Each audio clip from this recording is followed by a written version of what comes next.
យើងចេញមកពីគ្រួសារនេះអត់សំណាងយើងស្ដួចស្ដើងជាងគេបន្តិចមែន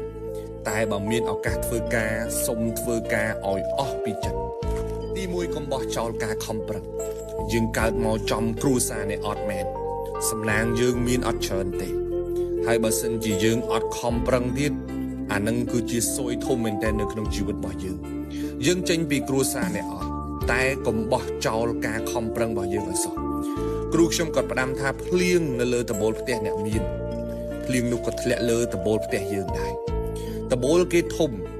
ទឹកផ្ទះគេបបោគេមិនត្រង់ក៏បានដែរ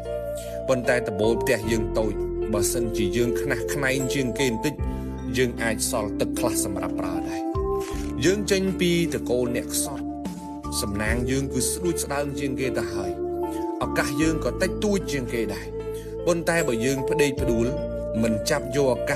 ឱកាសតូចទាំងអស់នឹងយើងអត់ខ្វល់ជាមួយវាទៀតអានឹងសំណាងយើងនឹងវារត់តខើយទៅទៀតឬក៏លែងមានក៏ថាបានយើងខ្សត់ទ្រពតែកុំឲ្យខ្សត់ការខិតខំប្រឹងប្រែងសោះទី2កុំបោះចោលគំនិតវិជ្ជមានរបស់យើងកើតមកចំគ្រួសារនេះអត់មែនតែកុំបោះចោលស្មារតីវិជ្ជមាននៅក្នុងខ្លួនយើងឲ្យសោះទទួលស្គាល់ថាយើងកើតចេញពីគ្រួសារនេះអត់វាពិបាកខ្លាំងណាស់ពិបាកសពពិបាកគ្រប់សម្ពាធក៏ច្រើនសម្ពាយក៏ច្រើនអំរែកក៏ធំតែការគិតអវិជ្ជមានវាអត់បានជួយយើងឲ្យធូរស្បើយទេទៅចាប់អ្នកខ្លះចាប់កាន់ការងារភ្លាមនឹកឃើញដល់រឿងអវិជ្ជមាននឹងចូលផ្លែតតែម្ដង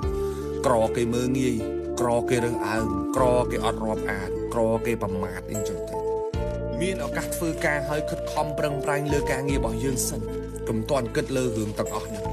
ពេលខ្លះយើងធ្វើបានល្អពេលខ្លះយើងអាចធ្វើបាន